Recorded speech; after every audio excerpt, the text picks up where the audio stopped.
Good evening. India woke up to the shocking news of Rishabh Pant's horrific car accident on Friday. The wicketkeeper batsman had a miraculous escape when his Mercedes vehicle crashed into a road divider and caught fire after he dozed off at the wheel on the Delhi-Dehradun highway at 5:30 a.m. this morning. Pant managed to escape after he was pulled out of the vehicle by people who stopped. The vehicle was already on fire at that stage. He was apparently, according to eyewitnesses, unconscious, but he came around a few minutes later. The car turned into a mangled heap within minutes.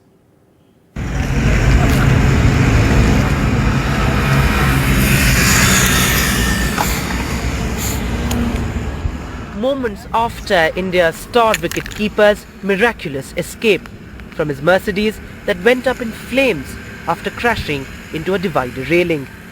The police suggest that he had dozed off at the wheel. It was 5:30 in the morning.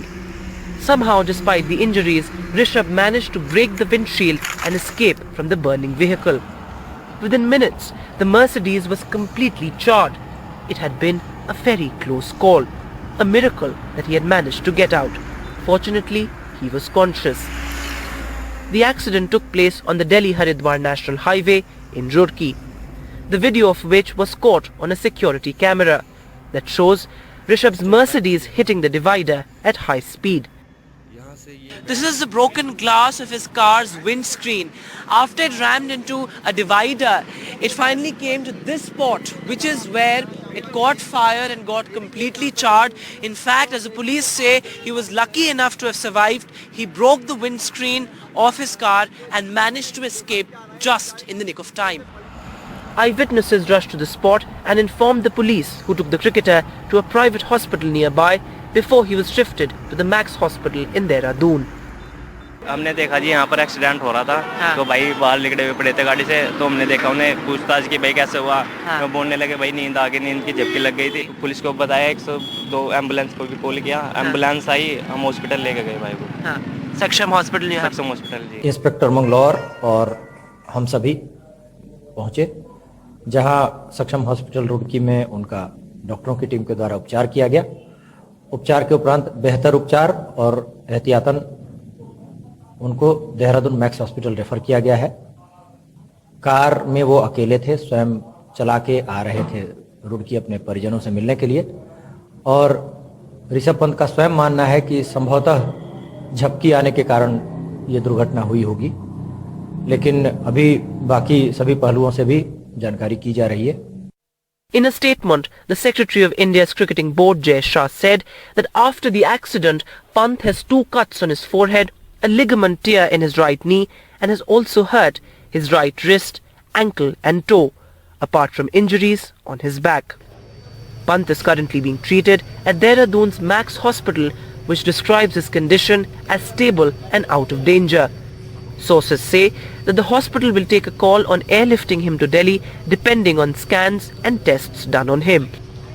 Cricketer Rishabh Pant अभी hospital में आए हैं और initially doctors की team उनकी देखभाल कर रही है, अंडर इवैल्यूएशन है वो, और कुछ जांचों के बाद ही हम आगे डिटेल बता पाएंगे, और फिलहाल वो स्थिर हैं और ऐसी कोई चिंता की बात अभी लग नहीं रही है। For the flamboyant batsman, prayers and wishes poured in from around the cricketing world. Fans, cricketers, both former and current, took to social media and posted messages for a speedy recovery. The condition of the car is enough to imagine the extent of his burn injuries. He managed to fortunately escape just in time. Right now, the entire nation is praying for Rishabh Pant, hoping that the cricketing star is back on the field soon. In Roorkee with camera person Pawan Kumar, Vedant for NDTV. Well, earlier I spoke to the bus conductor who rescued Rishabh Pant after the accident. Listen in. आप कह रहे हैं कि ये windscreen, ये मतलब सामने वाला गाड़ी का विंडस्क्रीन से उनको निकाला गया, आप ये कह रहे हैं?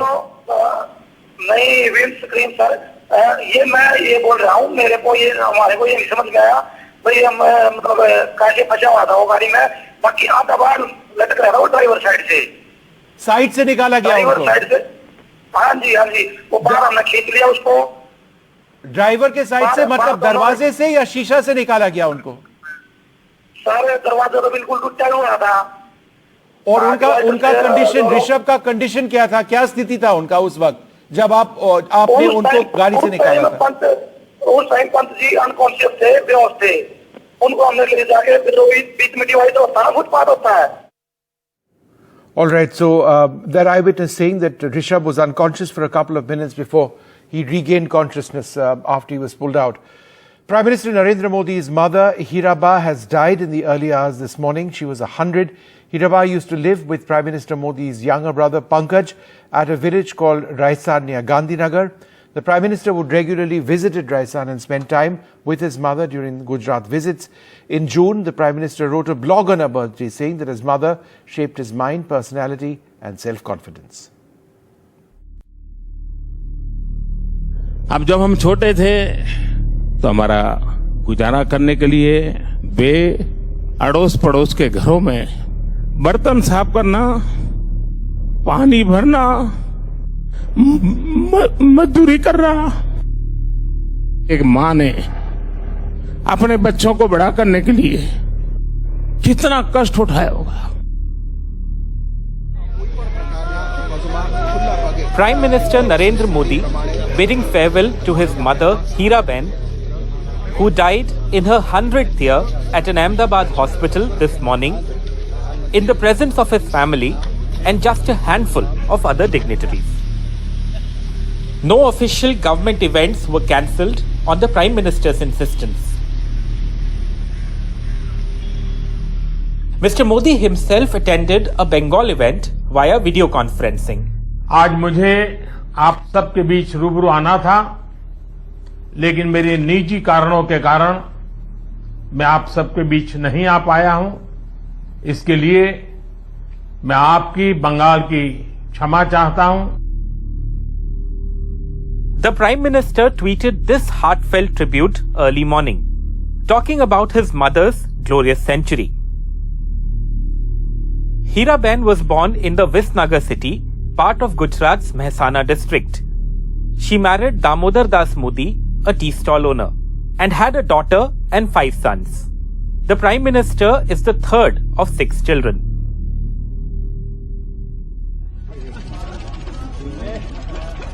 Mr. Modi shared a deep bond with his mother. On every birthday, Mr. Modi would visit and take her blessings. In a blog about Hiraben's life on her 99th birthday in June this year, the Prime Minister wrote about how difficult her childhood was.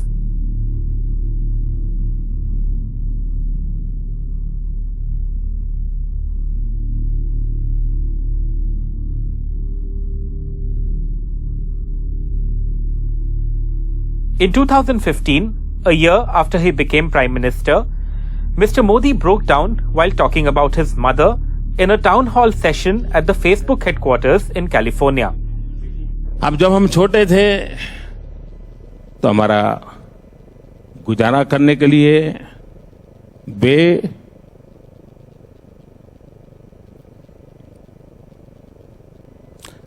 अड़ोस पड़ोस के घरों में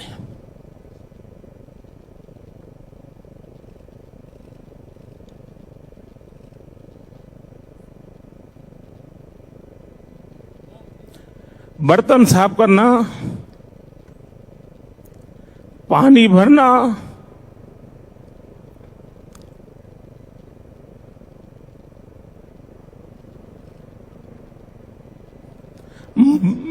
मजदूरी करना। Prime Minister Modi has often credited his mother for the values he holds dear, whether it is helping the poor or staying honest and corruption-free. This video was filmed in November 2016, days after the Prime Minister imposed demonetization, a step he said would strike at the roots of corruption. Hiraben, then 95, arrived at a bank in Gujarat's Gandhinagar in a wheelchair. And in images that were seen to reinforce the Prime Minister's appeal to citizens to bear with him as they stood in long queues at banks and ATMs, Hiraben waited her turn and was assisted by relatives to exchange banned 500 and 1,000 rupee notes. So when he decided at the age of 17 that he wanted to leave home in sort of, pursuing other things, like all fathers, his father too was not very appreciative that son should just go about, wandering somewhere in the Himalayas or anywhere.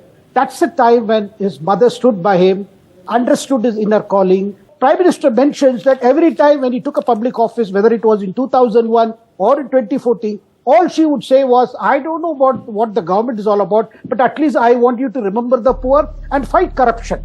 The death of the Prime Minister's mother was condoled by President Draupadi Murmu and across the political spectrum.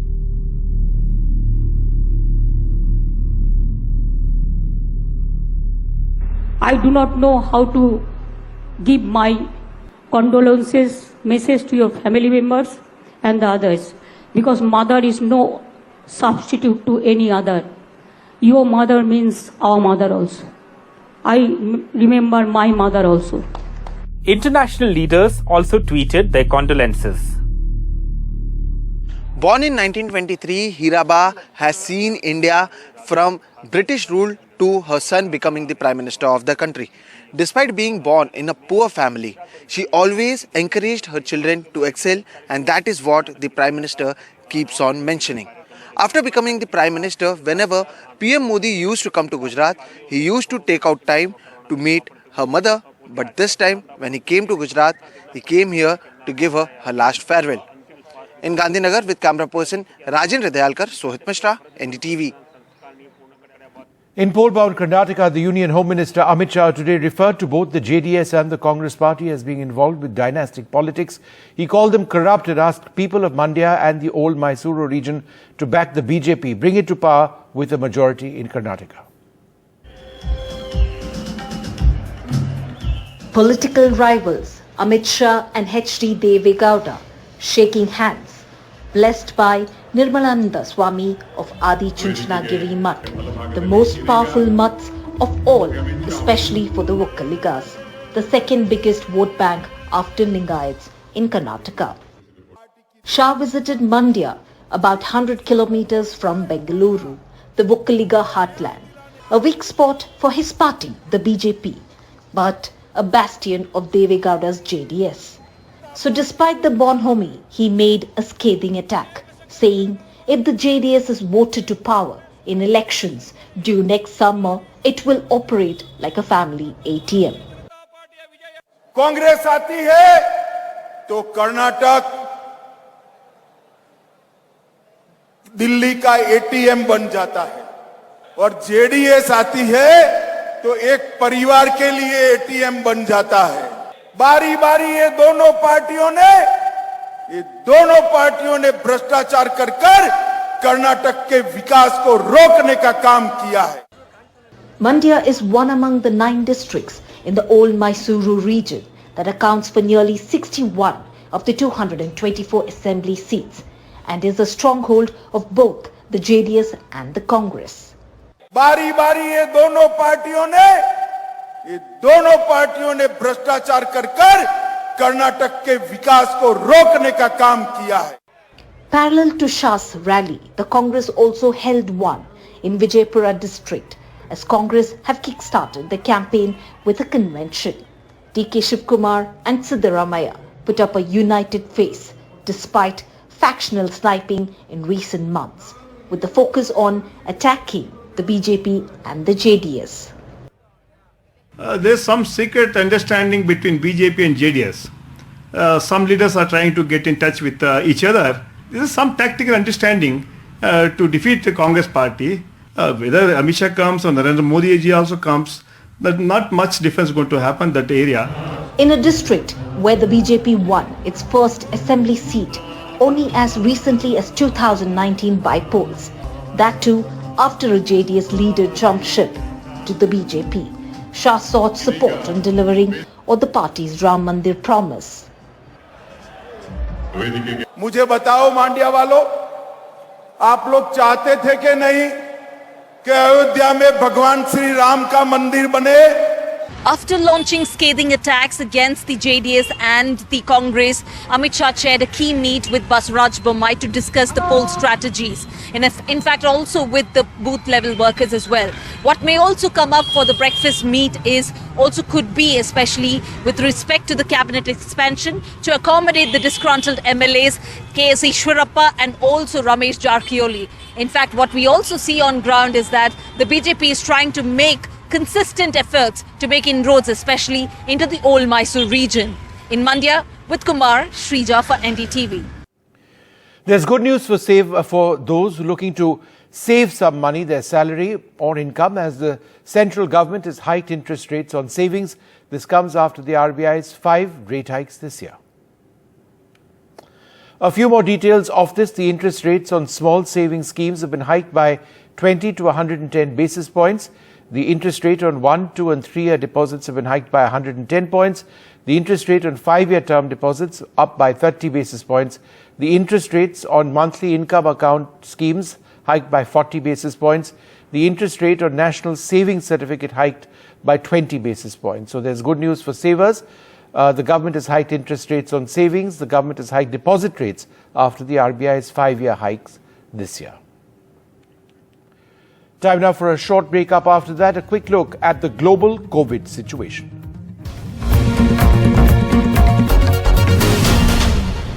A quick look now at the overall COVID situation around the world. There is still no official data from China, but Japan now reporting its highest number of cases, nearly 2 lakh cases. America has gone up to 1,23,000, South Korea 65,000, Brazil 37,000, France 24,000. So no official data from China, but COVID deaths also spiking in Japan. It's up to 982 in America, 420 in Japan, 172 in Brazil, 132 in France and 68 in South Korea. Speaking of Japan, that country has recently recorded a surge in its COVID case load, even as the fatality rate has seen a spike. As many as 420 deaths have been reported on Thursday. Japan is facing rising COVID cases and record-level deaths at home. Japan reported a record 420 new COVID deaths on Thursday, one day after reaching an earlier single-day record of 415 deaths. In the last 7 days, Japan has had the world's highest confirmed COVID infections and the second most deaths after the United States, as per a World Health Organization tally.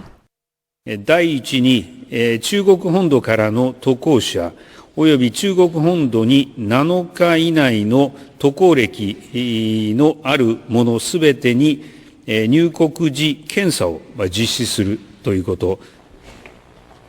Japan also had some of the strictest restrictions on travel during the pandemic. It was only in October that a ban on foreign arrivals was fully lifted.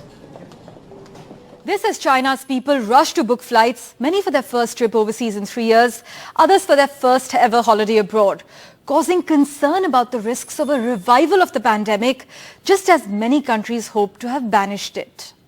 But the problem we have is we have so little data from China that we really don't know what's going on. China once again advocated what it called a science-based and proportionate COVID response. After India, the United States and other countries announced restrictions on travelers from the country. The numbers in Japan are higher than the daily deaths at the peak of an earlier wave in August, when they exceeded 300.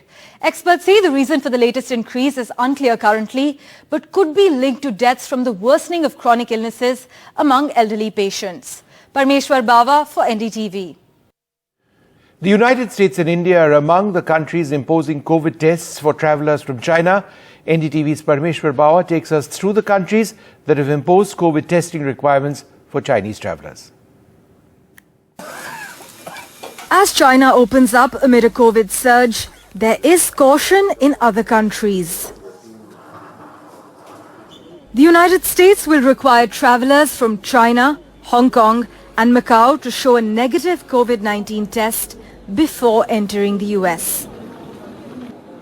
The CDC has warned that the lack of adequate and transparent viral genomic sequence data from China could delay the identification of new variants of concern if they arise. Passengers also flying through South Korea's international airport, Toronto's Pearson International and Vancouver International will be required to provide a negative test if they have been in China in the last 10 days. This as China has also decided to resume issuing passports for the first time in almost 3 years, which could allow large numbers of Chinese tourists to travel abroad for next month's Lunar New Year holiday. Travel service companies like Trip.com say international ticket bookings and searches for visa information on their websites rose 5 to 8 times after China's announcement, with top destinations including Japan, the United States, Britain and Australia. Meanwhile, Italy became the first European country to mandate testing for all arrivals from China for COVID, after almost half of the passengers on 2 flights to Milan were found to have the virus. Virologists across the globe are watching nervously how China's decision to drop quarantine for overseas visitors from the 8th of January and from the same date resume issuing visas to foreigners and passports to its own people may affect the global spread of the disease. All this while China continues to reject Western reporting of the surge in COVID cases since it dramatically relaxed restrictions. Parmeshwar Bava for NDTV.